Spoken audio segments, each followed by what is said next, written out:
Hello everyone, welcome to today's webinar. My name is Duncan Lamb. I'm a board member of Alpha One Canada and I'll be your host today. Thank you for being here to listen to Changing the Way You Feel by Changing the Way You Think by Mr. Michael Bennett. Now I'll let our president Mimi McPhedran say a few words before we begin. Good evening, everyone. So glad that you're joining us. Thank you for being present with us tonight. We've got a great guest speaker. Just wanted to let you know that we do a lot of these webinars, and I'm hoping that you will respond tonight to our survey and let us know what other topics you'll be interested in. Tonight we're going to introduce Michael Bennett, and he's the clinical social worker at our local hospice of Windsor and Essex County. I think you'll really enjoy his topic. So, it's November. Pretty soon it's Christmas. So we do want to wish you well and wish you a Merry Christmas as well. So I won't get on the line again, but stay in touch with us. Thanks so much for joining. Thank you very much, Mimi. Without further ado, I'll pass this over to Mike. So again, Mike? Thank you, Mimi and Duncan and Jim and everybody who was helpful in not only inviting me to speak to you guys, but also thank you guys for showing an interest and listening tonight. Mimi actually said something very profound, and I don't know if she even realized she said it because she only said about 4 words, but she said that she used the term being present with us tonight. And you'll notice throughout a lot of my talk tonight, being present is such an important piece of it. Because tonight I'm going to talk about different ways to cope, and I don't necessarily mean different ways to cope with a serious illness as much as it's just different ways to cope with everyday life, because I truly believe that the things we'll talk about tonight is important for everybody, and in fact the things I'll talk about tonight are relevant for me, and I use these skills every day of my life as well. So we're going to talk about emotions and thoughts tonight. It's something that everybody has, they're universal, and they can do many things to us in terms of our moods and behaviors. So I'm going to focus on 2 specifically, being sadness and anxiety, because those seem to be the ones that are experienced the most with the people that I work with here at hospice. I use the term sadness very deliberately. I don't like using the word depression. I don't like that label. But if that's how you want to relate to it, then that's okay as well. But just know that I'll be using sadness for that. And I'm going to talk about different ways to cope and maybe think differently about each of those things. So I'm hoping that we can get through this in enough time where there's lots of questions and I can be helpful for you guys with that. So we'll kind of start working through it right now. One of the first things I find when people come and see me when they've been diagnosed with a serious illness is, they say, Mike, I've been diagnosed. This is what the doctors told me. This is what the treatments might look like. I don't know what to do. I don't know how to handle what I'm feeling. And it's almost as if they're expecting there to be the right thing to be said to fix all the emotions and all the thoughts that they're having, and really there's no instruction manual for that. If there was, I don't think I wouldn't have a job. And so part of my job is to let people know that it's absolutely okay and it's absolutely normal to experience the wide range of emotions that we feel. From things like anger to worry and anxiety, sadness, sometimes it's relief. What's important though is, when you feel these emotions, the biggest question I ask is how can we make these emotions adaptive for us? So that is, how can we focus them to improve the quality of life that we live each day? So everyone learns to deal with life-altering illnesses in their own way, bringing their unique strengths and resources into the process of coping. So when I say that, the reason is when people get told that they have a specific diagnosis, sometimes they come to me and they feel sadness, or sometimes they come to me and they feel anger. Sometimes they feel relief. And the question is why is that the specific emotion that they're feeling when they're told what they're told? So in other words, they're being told the exact same thing that other people have been told, and they're experiencing a completely different emotion because of it. So there's as many different reactions to the diagnosis as there are people who are diagnosed with. One of the things I always tell people, and I get a common reaction, and I'm assuming if I can see everybody here tonight, this is the reaction I would get as well. There's not a single event that can create an emotion. And when I sit, people look at me and they'll say, well, I was just diagnosed with stage 4 cancer. How am I not supposed to feel sad? Or my partner was having an affair on me. How am I not supposed to feel angry? And that's because what we do is we ascribe a meaning and we attach a meaning to something that's happened. what that meaning does and the meaning that we've attached to it creates the emotion we're feeling. And I'll give you a very quick and easy example to prove this. If I had everybody in front of me right now and I told a very dirty joke, and I have lots of them, I could have somebody who feels happy because they feel that the joke was funny and that I'm trying to lighten the mood. I could have the next person feel very sad, angry because they're offended and they think that it was a totally inappropriate thing to say. If the event, which is the joke, created an emotion, everybody would respond the exact same way to the joke every time I told it. So what happens is that we attach a thought to an event, and that thought then creates the emotion that we feel. The reason that this is important is because I'm going to be spending a lot of time tonight talking about the thoughts that we're attaching to things and how we can do some cognitive work to think about how we're thinking. And don't get me wrong, this is very hard work, and I'm sure if I had all night to talk to you about this, I would, because cognitive work can be just as challenging and exhausting as physical work. It's like going to the gym. It takes a lot of practice to kind of build up those muscles, get good at lifting those weights and thinking differently about how we think. So one of the things that, you'll hear a lot of people say is that once I saw a counselor and they're doing something called CBT, which is cognitive behavioral therapy. It's a very common sense approach. It's based on two beliefs that our thoughts have an influence on our emotions and our behavior, and how we behave can affect our thoughts and emotions. So it's almost like this triangle where everything's, thoughts, behaviors, emotions, and they're all kind of intersecting and influencing each other. So the point of cognitive behavioral therapy is to work with cognitions, the thoughts, and the behaviors to try and change the way that people are feeling.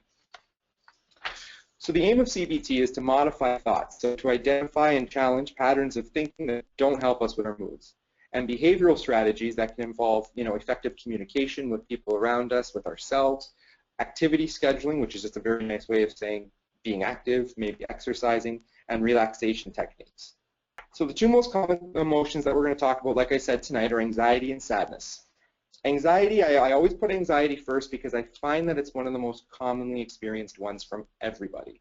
And that's actually one of the three pillars of anxiety. And so when I work with people who are experiencing anxiety, I always like to let them know there's typically these three pillars that anxiety fits in. And that's that it's a very normal emotional response. It's normal because there's no way to go through life and avoid anxiety in some level. Everybody feels anxiety, and that it will pass. And I know when you speak to somebody who's experiencing a lot of anxiety, and especially in the situation where there's respiratory concerns, that idea of the anxiety will pass doesn't seem likely. Because when you're in the midst of an anxiety attack or when you're in the midst of panic, it feels very overwhelming, and it feels very like you're not going to be able to cope with it and get through it. But our bodies just physiologically are not wired to be sustained at a 10 out of 10 on anxiety all the time. It will pass. And so a lot of anxiety work and CBT work is helping people work through that moment of anxiety to get to the point where the anxiety passes. That being said, the duration of anxiety varies. If you were to ask somebody who has, it's a normal day for them, how anxious they feel, or before they write an exam, it might be very different from somebody who is petrified spiders and have a tarantula on their arm. So and how long that anxiety lasts depends on the individual and the situation. But it creates a very different cycle, I think, between anxious thoughts and anxious symptoms. And so the best way I can explain this is that everybody feels anxious, and I'll speak myself, for example. When I feel anxious, usually I'll be short of breath, which I'll get to, but I'll also maybe my heart will be quicker, and as that's happening, the anxiety goes up higher. And as the anxiety goes up higher, the more short of breath I am, the faster my heart will beat. So it creates a very difficult cycle to break. And so we're going to come up with some strategies tonight to talk about that. Symptoms of anxieties on our thoughts are, an increased number of thoughts. So the more anxious we are, the more anxious thoughts that we have. So that's that idea of this future-oriented thinking about all the things that can go wrong, all the things that are coming up that are overwhelming to you. The increased rate of thoughts. So not only are you having a lot of them, but you're having them quickly. Underestimating your ability to cope. And that's to be that future-oriented coping as well, which means I'm not going to be able to cope with what's coming up, or I'm not going to be able to do well, for example, on this exam I have to write, because you're underestimating your ability to cope and perform. You're also underestimating the help that's available to you. In other words, there's no way I can get through this, and there's no help that'll be available to me as well. And then with that underestimation sometimes comes an overestimation, and that's an overestimation of the worries and that catastrophic thinking. So in other words, overestimating what the impact of that future event that you're worried about could be. So there's always these physical symptoms of anxieties. Everybody knows these because I'm sure most people experience them. The one tonight that I think is important is hyperventilation, because I think as you get more anxious and your breathing becomes more difficult, the harder it is to breathe, as everybody who's watching me right now knows, the harder it is to cope with the anxiety. So that actually makes it a little bit trickier, because a lot of the anxiety, coping for anxiety is deep breathing, which isn't always easy, obviously, when there's respiratory symptoms or respiratory illness. Some of the other ones that you'll see, stammering, which you'll know if I'm anxious because I'll be stuttering through this whole presentation, but sweating, that stomach issues, dry mouth, things like that. But I will talk a bit about hyperventilation as I work through this, because I think that's one of the most common ones. Because if I was to make a link with the people I work with, for example, COPD, it's when I'm short of breath, I'm going to suffocate, I'm going to die. And there's that thought right up to this. They've brought themselves into this future of what that symptom of short of breath means, which spikes the anxiety, which in turn spikes the shortness of breath. So we're going to talk a little bit about that. But there's also symptoms of anxiety on our behavior too. So we avoid situations that trigger or might trigger anxiety. For example, if I have a social phobia, or if I'm afraid of being in public, I avoid public spaces, because it becomes very adaptive for me to say, I don't want to be in public, because if I'm not, I don't get anxious. And that's how you get a lot of people who are staying home in their house. Being in situations but not participating, so that fear of putting up your hand and speaking. Leaving situations when anxiety starts to occur. Trying to do things perfectly, or trying to control events that prevent danger. Sometimes by leaving situations when anxiety starts to occur, that avoidance, it brings the anxiety down, but what it does is it really doing anything to help you overcome that anxiety? So sometimes, continuously avoiding that or continuously leaving those situations, it's a nice little Band-Aid, because it brings the anxiety down, but it doesn't really do much to heal that wound of anxiety either.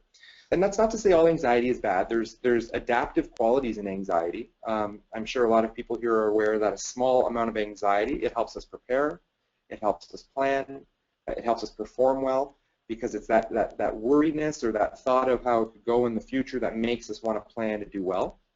So not all anxiety is bad anxiety, but we're going to talk about the anxiety that we don't want. What are some methods for reducing and managing anxiety? The first one, changing how you're thinking. And I get a laugh when I say that, because I think everybody, that seems to be the most common sense one, which is, well, if I could change how I'm thinking, I wouldn't be having anxiety in the first place. Let me explain that. So it kind of goes back to that idea of how we attach a meaning to something that's creating how we're feeling. So when we're feeling worried, sometimes you just got to identify what that worry thought is. Is it the worry thought that your condition might get worse and you won't be able to live the life you'd like to live? Is it the worry thought that as my condition progresses, I won't be able to help out as much around the house and I'll become a burden to my family?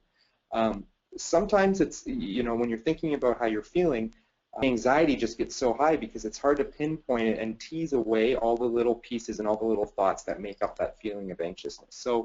So identifying the worry thought is a big one. So instead of saying, I'm going to become a burden on my family, you would say, I'm having a worry thought about becoming a burden on my family. Because it's just a thought, and I'm going to touch on that again in a second, but it's just a thought. Also, you can focus your anxiety on planning. So it could, changing that anxiety. So for example, if it's the anxiety of, I have this test coming up and I'm worried about it, you would focus your anxiety on studying for that test, for example. So when I say put it down, when I'm talking about changing how you're thinking, that's because thoughts are very sticky. Anxiety thoughts specifically are very sticky. That idea that I was just saying about when I'm having a worry thought about being a burden on my family, we get stuck to that, and it starts to kind of feed into our anxiety, feed into our sense and our sense of worth and our sense of who we are as a person based on the disease. And I think it's important to remember that it's just a thought, and so it's not a reality. When I work with people, for example, who are certain that if I step on a crack, I will break my mother's back. I'm certain that that's going to happen. That's kind of where phobias start to come into play.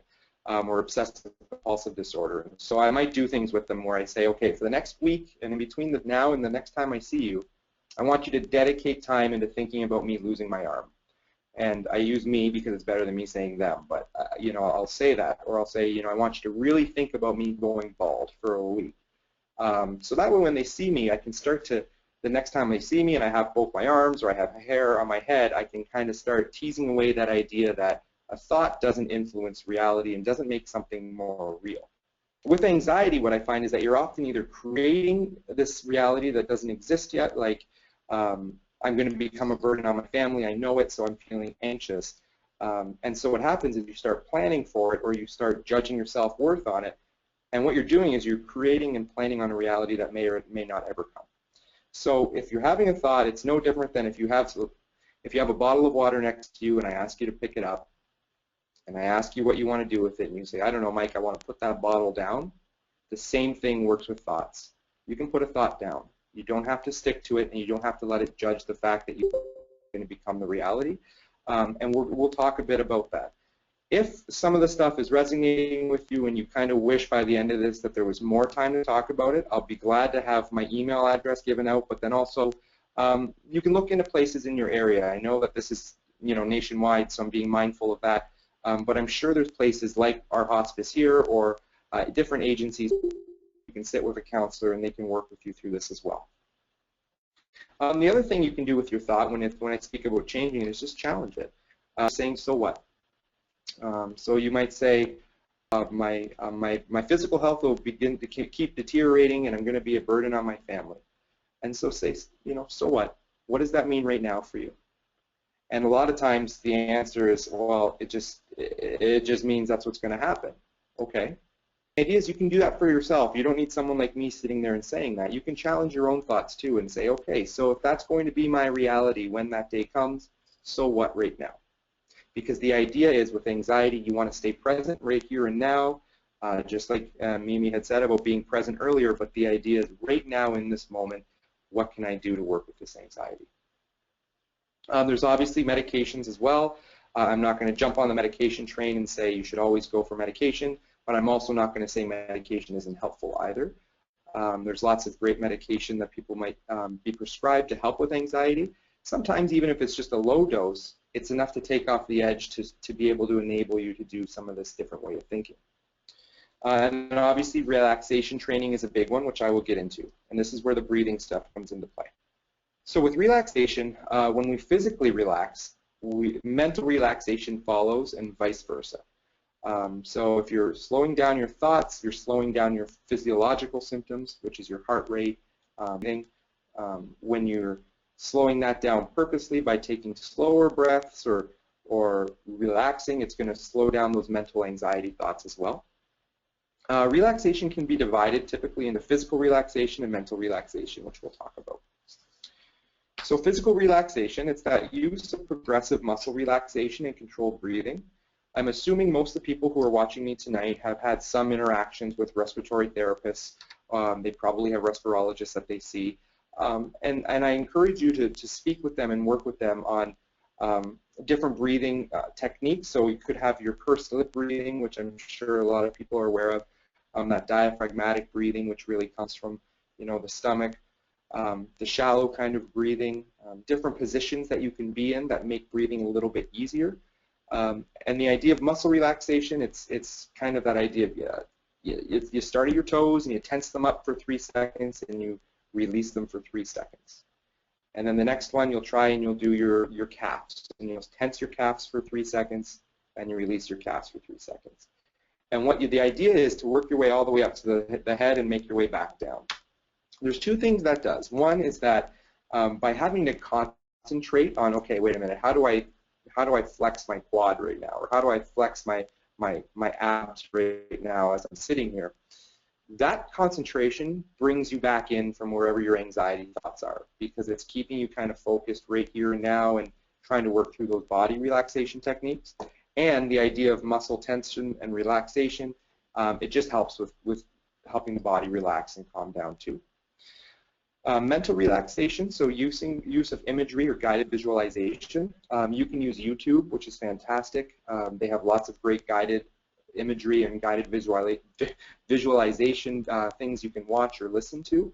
Sometimes it could just be a nature sound. Other times it can be a nature sound coupled with a soothing voice that walks you through like a path or things like that.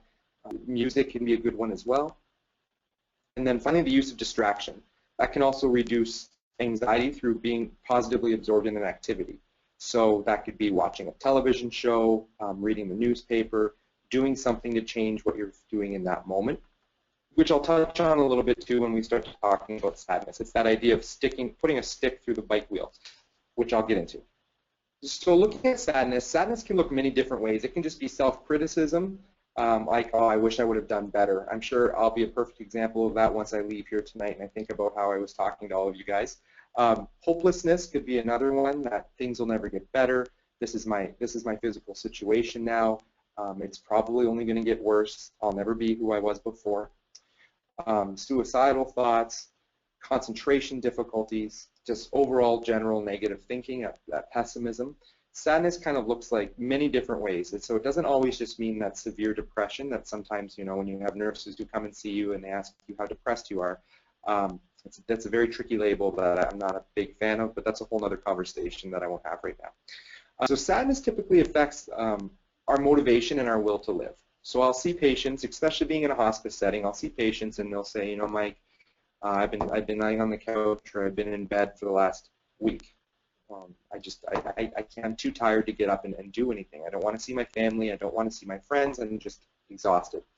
And so my job as a clinician is to kind of tease away how much of that is that actually physical exhaustion and how much of that is just, well, I don't see a point in getting out of bed. And I think we've all been there before. I can say I've been there before too, where it's very difficult to find that purpose and that meaning to get out of bed or to get moving and face each day.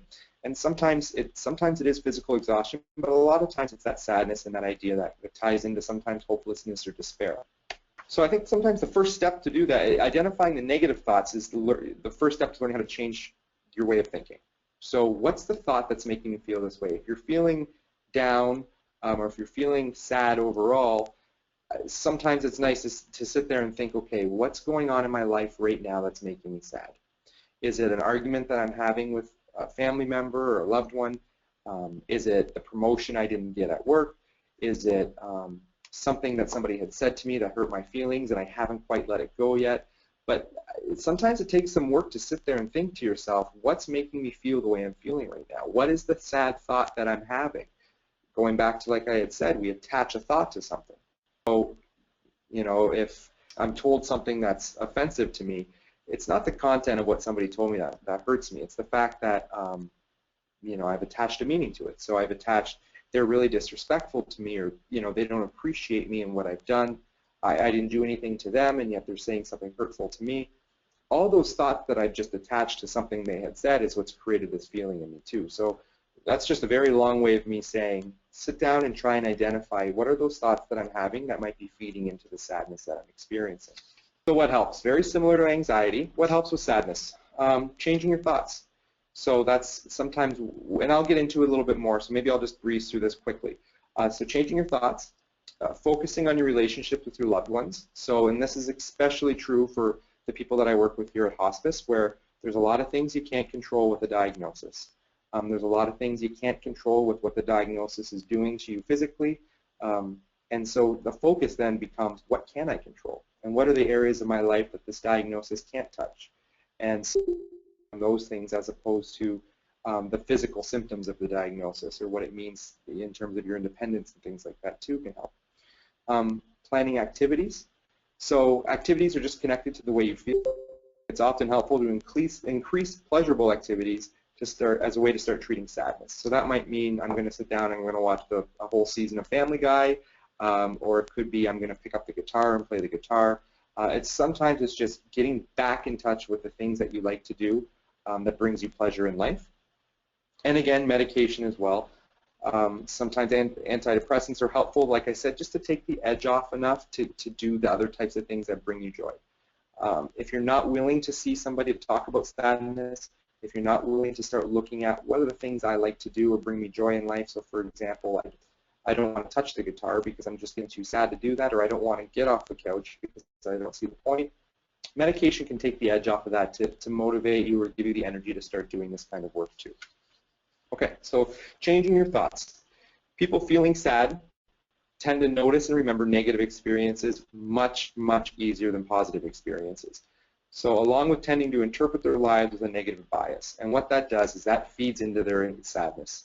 In other words, if I'm feeling sad and I remember all the things I said wrong throughout the day, if I can think of all the ways that what I'm living with in terms of my diagnosis has changed my life, it's going to feed into that feeling and validate me saying, yes, I am sad because this is what my life's become. I'm much less likely to pay attention to the fact that my best friend called to check in on me. I'm less likely to pay attention to the fact that, you know, I have my wife in the other room who would gladly come and sit with me and chat, because it's just everything feeds into that sadness, and so that's why we come up with that negative bias. Teaching people how to test negative thoughts by reviewing all the information in their lives. I just kind of spoke about that a little bit too, but looking at, you know, what's the positive things in my life right now that go against this negative thought that I'm having? What about the neutral or even the negative things as well? Are the negative things that are going on as bad as I'm making them out to be? Changing thoughts is the process of evaluating your negative thoughts and learning to think in more adaptive ways to reduce your sadness. So, for example, one of the ones that I use all of the time, and I'm going to use it here even though it's a bit different because in my day job I do work in palliative care. So the idea of living versus dying. So when I go and I sit with somebody, and I'll use, for example, I'll use cancer because it's very easy to pick on. I sit with people and they've been told, you know, unfortunately they have a very poor prognosis, and so I'll say to them, you know, you know, why have you been referred to me, or why are you asking me to come see you? And they'll say, Mike, I'm dying from cancer, and I'm sad, and I can't face each day. And one of the things I say is, you know, I've worked at hospice for a handful of years, and I've never met a single person dying from cancer. And when I say that, people look at me in a very, very interesting way.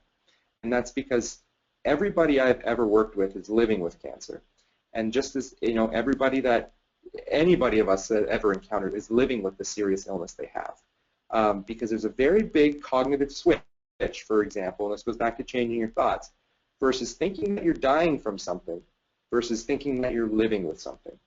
And so looking at it through the lens of living with, it just really opens up that idea that, you know what, there is more I can do, there's more meaning I can derive, there's more ways I can let life back into the room. And once you make that switch and that cognitive change, that's when you can do some very powerful work. So that's just a small example of a way to change your thoughts, but I can't express enough how powerful it is with the people that I work with. And it's amazing how that's such a new concept, because people are almost used to thinking that once they've been given a serious diagnosis, they're immediately switched to, I'm dying from this. And so looking at it differently and saying, you know, I'm living with it. So yes, it's a piece of my life, but there's also a lot more to me than this too, and which I'll get into a bit later as well. But that's a very easy and quick and powerful way to look at changing your thoughts. Some coping methods: problem solving, expressing your feelings, dealing with negative thoughts, improving your quality of life, learning new coping methods, distraction. So I'm going to work through, I think, each of these very quickly, because I know I'm kind of getting tight on time here. So for example, problem solving. So that involves identifying the problem you want to work on and thinking of possible solutions. So for example, a visit to the doctor can, instead of it being, I'm going to go see a doctor and it's making me anxious because I'm not sure what he's going to say, or he's going to give me bad news, or I'm not going to be able to say the stuff I need to say because my time is so short with my doctor. So for example, problem solving would be writing down everything you want to ask your doctor, bringing somebody with you, rehearsing what you want to say, having the person with you write down what the doctor's responses are to you, because now you're actually taking active steps to address the sadness and the anxiety. Expressing your feelings, so that could be with either someone sitting with a counselor like myself. It could be sitting with a really trusted friend or a loved one who is very unconditional and supportive that you feel that you can open yourself up to. There's different things like support groups that are helpful. But then also there's just expressive types of therapy, which is music. So if you're a musician or listening to music, art, journaling. I think journaling is fantastic because it really lets you get everything out without that filter of, you know, knowing that there's somebody listening to you. So you gotta watch what you say or how you say it because you don't want to scare them or say something that might, they might find is weird or offensive. So in other words, journaling, there's no filter. You write in it everything you're feeling. You can tear it up, you can burn it, or you can keep it. I mean, it's up to you, but the idea is with journaling, you can get everything out without having a filter for it. Dealing with negative thoughts. So this involves facing your negative emotions, sharing them possibly with a professional or with a group, and it involves labeling the thought too, which we talked about a bit earlier, which is, I'm having a worry thought about this, or I'm having a sad thought about this. By prefacing it with it's a sad thought or it's a worry thought, it goes back to that example I told you about the water bottle where you can put it down.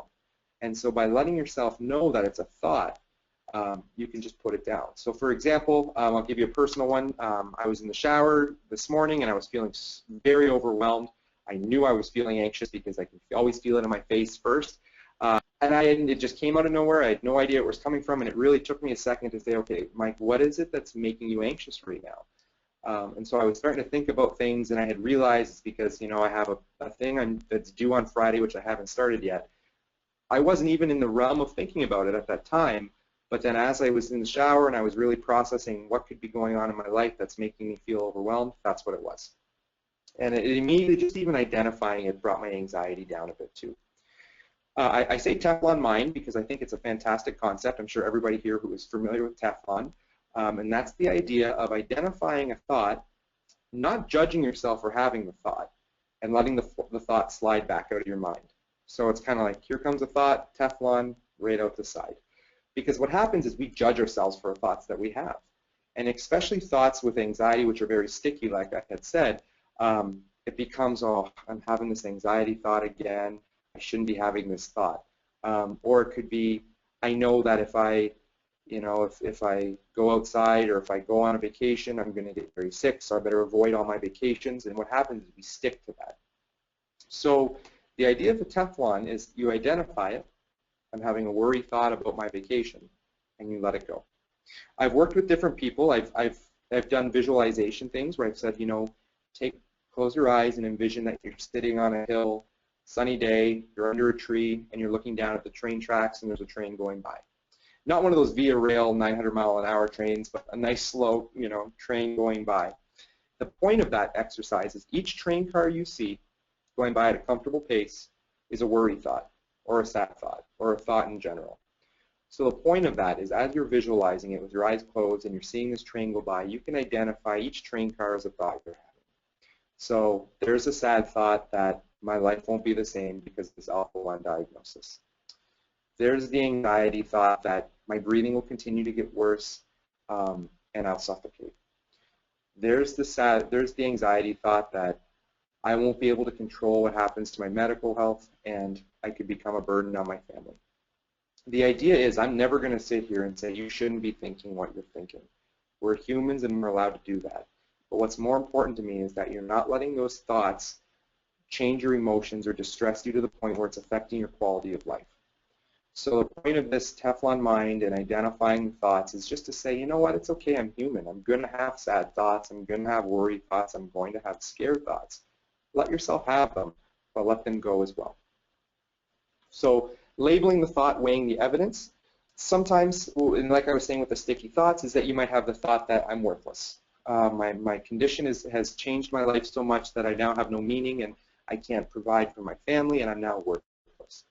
So sometimes what I'll do is I'll work with somebody and I'll say, well, what's the evidence that you have for that? What's the proof? Especially with anxiety, but what is the proof that that thought's real? And we all love Judge Judy, and so it's one of those things where I would almost challenge you when you're having a thought like this, or when you're having a thought that's troubling you or distressing you, write out all the things that that thought's making you have, that emotion's making you have. So I'm worthless because I can't shovel the snow this winter. I'm worthless because I can't help with the cooking, or I can't do the things I used to do. I can't go to work. I can't provide for my family. So write all those things out, and just like on the show, you'd have to present it to the judge. Would you be able to convince Judge Judy that all those thoughts you're having are true and real?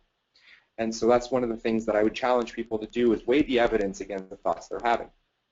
Improving quality of life, like I had said, letting life back into the room. So that can look at what are the things that I'm deriving quality of life from that I want to be able to attach to again. I think too often we let our diagnosis define who we are. And different diagnoses, different serious illnesses are fantastic at stripping away our independence and stripping away pieces of our identity. There's no denying that. But what happens is it takes away a lot of our livelihood and our identity and our independence. And I find that sometimes the people that I'm working with, without even realizing it, they also willingly give away a lot of their livelihood and independence into this diagnosis as well. So, for example, it becomes, I haven't talked to my friends in a while. I haven't had party nights in a while. I can't remember the last time I went on a date with my partner. I can't remember the last time I picked up an instrument and played it. So what happens is that because of the diagnosis, or is that because you've given the diagnosis that? So sometimes the challenge that I have with people, and I like challenging people with this because it's such a rewarding challenge, is to figure out what have I given to this diagnosis or this disease that I didn't have to give to it yet. What are pieces of my life or quality of life that I can start taking back because it's important to me? There's more to you that everybody who's listening to me, there's more to you than Alpha-1. There's more to you than the difficulties you're having breathing, and there's more to you than what that means for your health in the long run. So I think the work that I would do as a social worker, but also just the work we all can do, is look at what pieces of me are never going to be affected by a diagnosis. What pieces of me are what my family loves and values, and what do I value about myself that the diagnosis can't touch. And sometimes we have to realign ourselves with that, and that really goes a long way into coping with that sadness and that anxiety.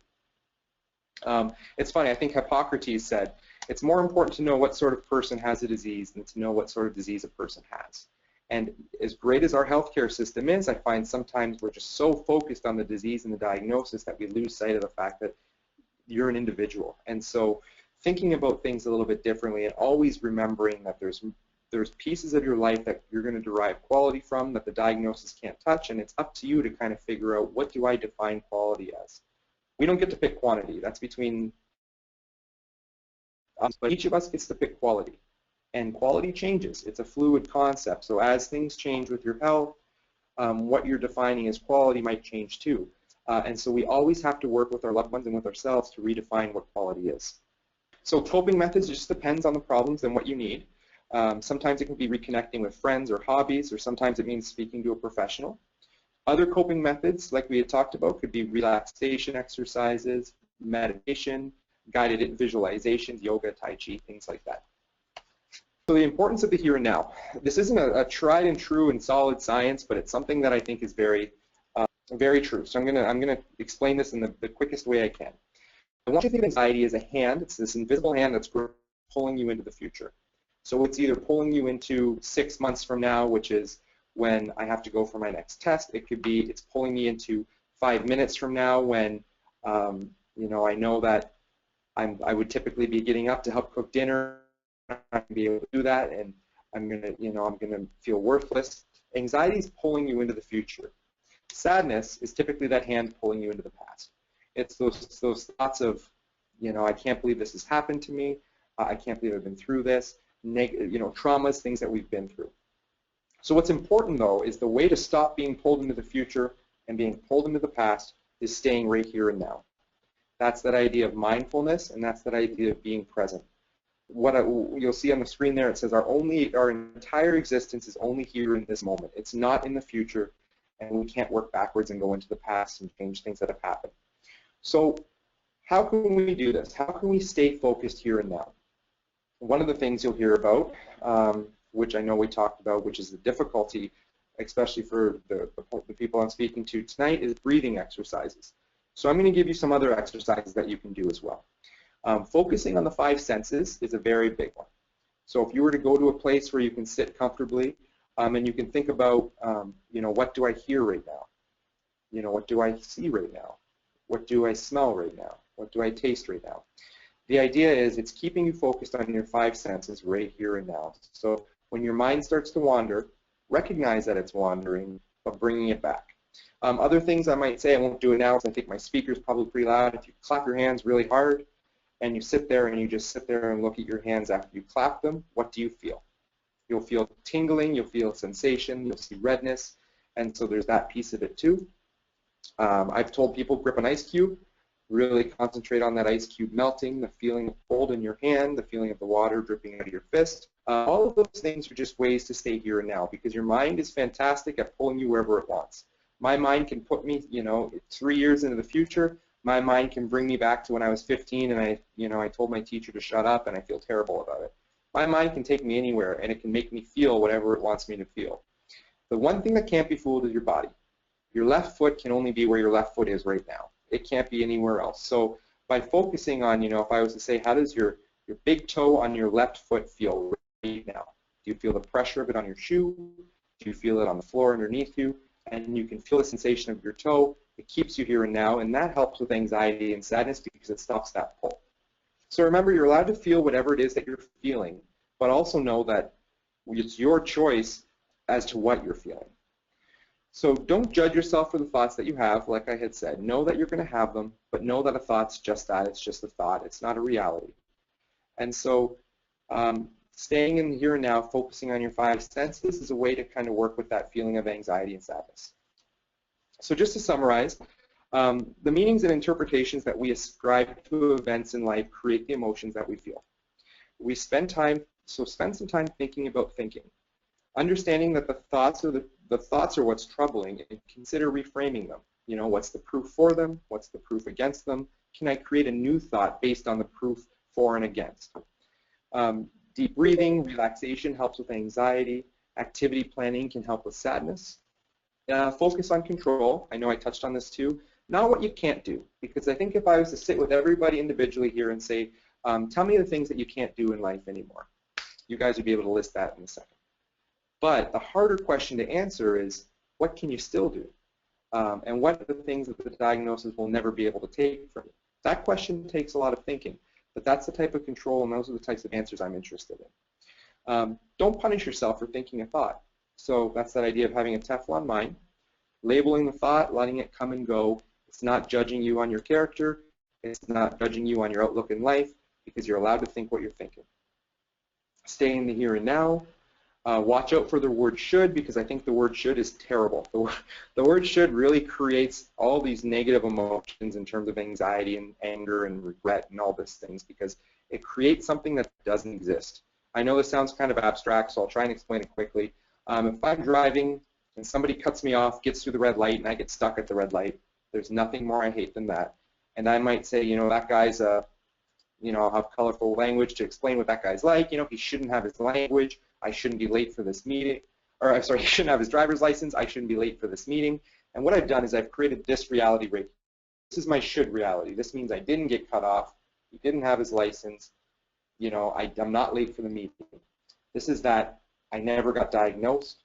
This is that, I never picked up a cigarette or did anything that would jeopardize my lung health. This is that I never did anything that could bring cancer into my life. All of these shoulds right here that we have.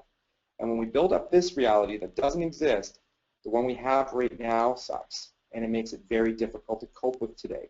So watch out for the word should, and think about how the word should is influencing how we're thinking. So for example, my wife should never have gone and said what she said last night and started that big fight. But she did. And so what can I do with the reality now to work on that? So focus on control and quality of life. So that's those questions of what brings you joy and what are you doing to bring life back into the room. I guess right now, I know that was a little bit long and I apologize, but I guess I'll leave it out now for questions or comments or anything like that. All right. Thank you very much, Mike. Question here. This can be a time of sadness and anxiety. At this emotional time, do you have any suggestions for a better quality of life during this time? That's a fantastic question, because you're right. The holidays can be very, very upsetting and very sad for a lot of people. But I think I would never be able to define quality of life for anybody. In fact, a lot of times the work that I do is looking at where do you find quality of life from, and what are the connections you have, and what's most important to you. I think when there's feeling of being sad or overwhelmed, the lighthouse being the question that can guide you through that a lot of times is what's most important to you. And the answer to that would typically help me kind of guide my way and work with you in terms of looking at, let's attach you to some meaning and purpose through the holidays to help make things a bit easier. In terms of what are some ways to work through those feelings, I think, identifying the thought.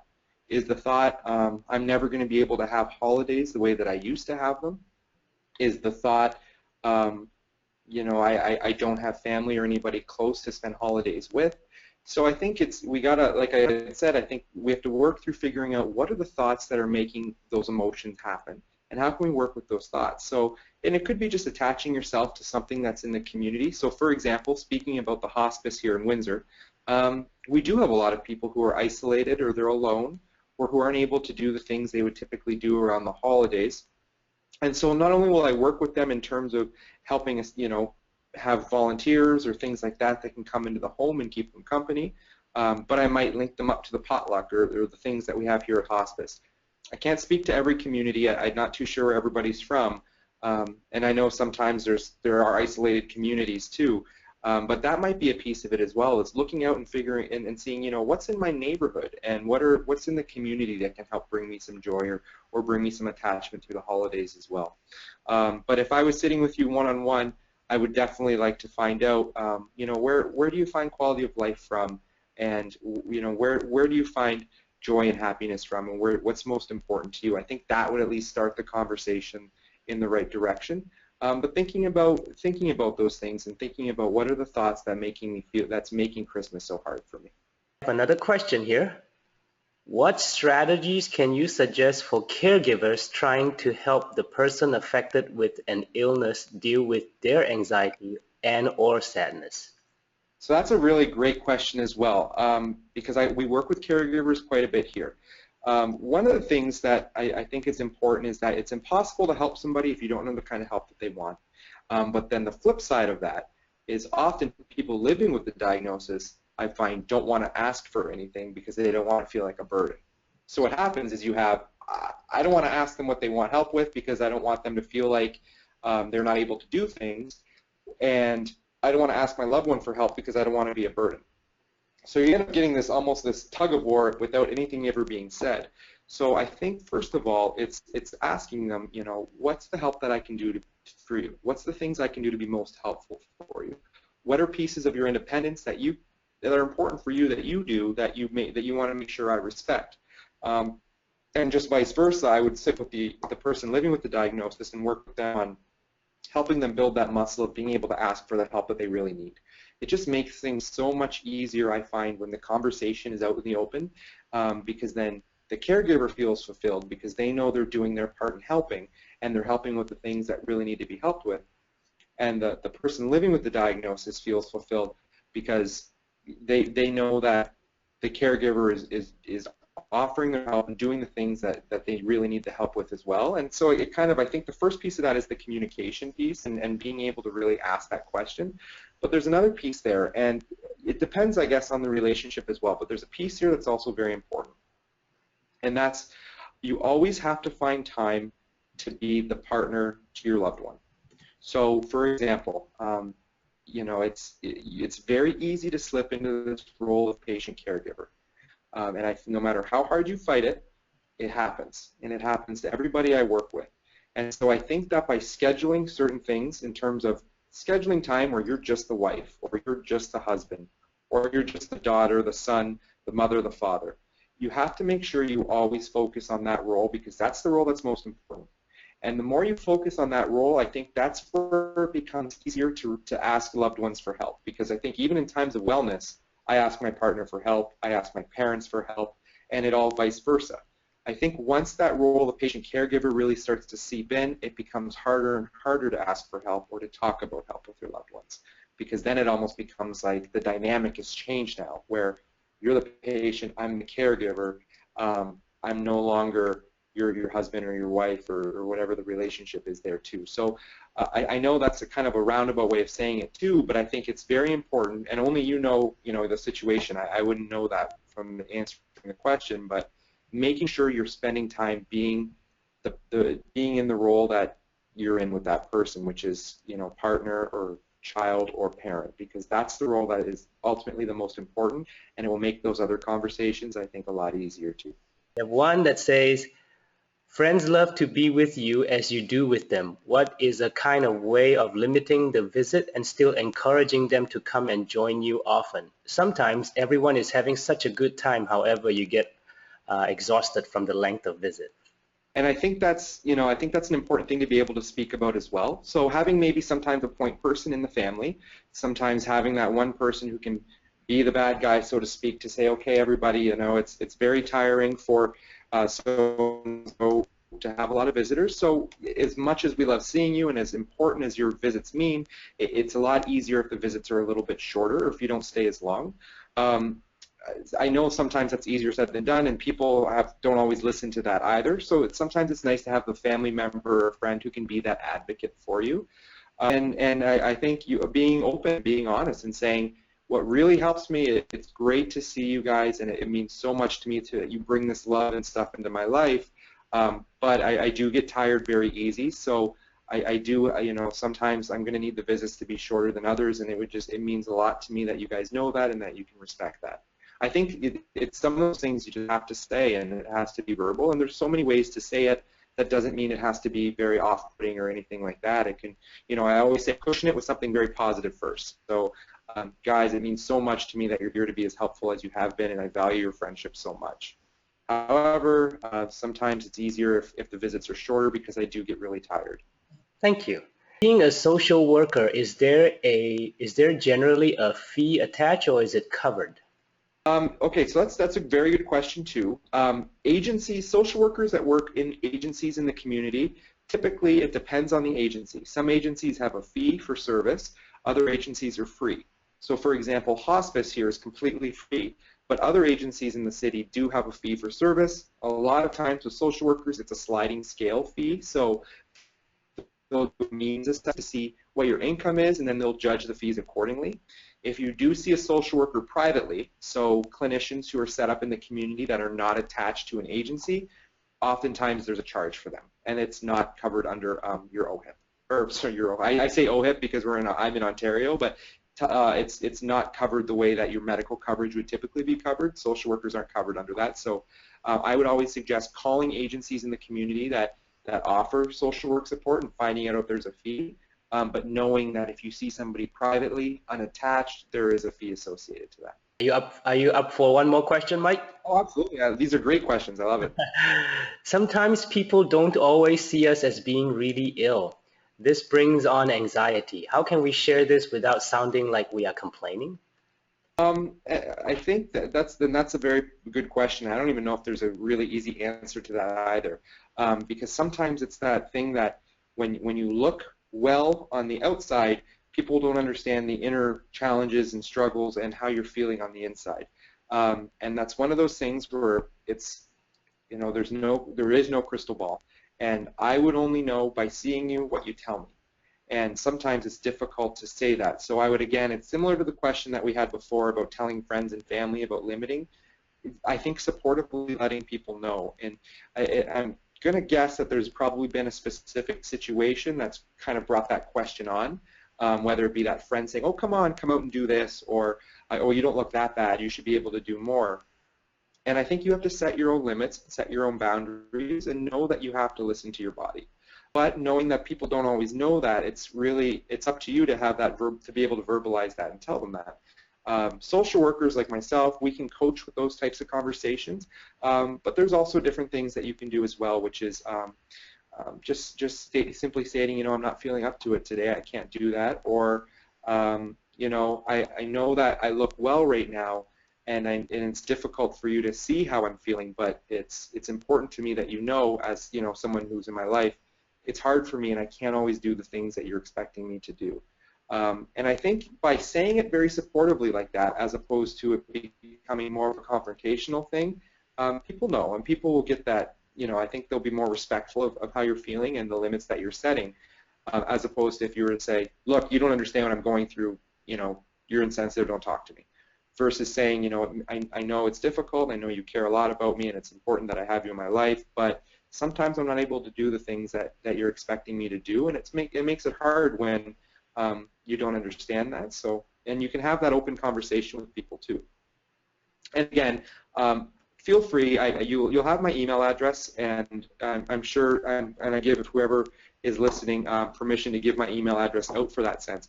But email me, and we can talk about that as well. I'm very open to phone calls or emails to try and help people through that. It's very good to know. Well, it is 9:01 p.m. Due to time constraints, if there are any further questions for Mike, please direct it to our Executive Director, Jim Mundy, at jim.mundy@alpha1canada.ca, or our President, Mimi McPhedran, at mimi.mcphedran@alpha1canada.ca, or just call 1-888-669-4583. Please don't worry, Mike's answers for any unanswered questions in the queue will be emailed to you by Jim or Mimi. This concludes our webinar today with Mr. Michael Bennett. On behalf of Alpha One Canada, I would like to thank Mike for taking the time to talk to us and also answer questions from our attendees. I also want to thank all our attendees for your participation. Alpha One Canada hopes that you enjoyed and found the webinar helpful, and would like to see you again at the next webinar event. So please check your emails for notifications from us for future webinars. For those of you who wish to listen in to our annual general meeting, you're welcome to stay on. For those of you who have other matters to attend, thank you very much again, and have a very wonderful evening.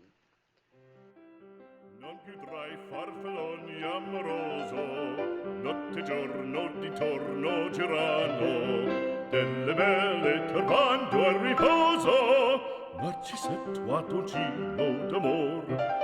Delle belle turbando al riposo, Narcisetto Adugino d'amor. Non più avrai questi bei panacchini, quel cappello leggero galante, quella chioma, quell'orlo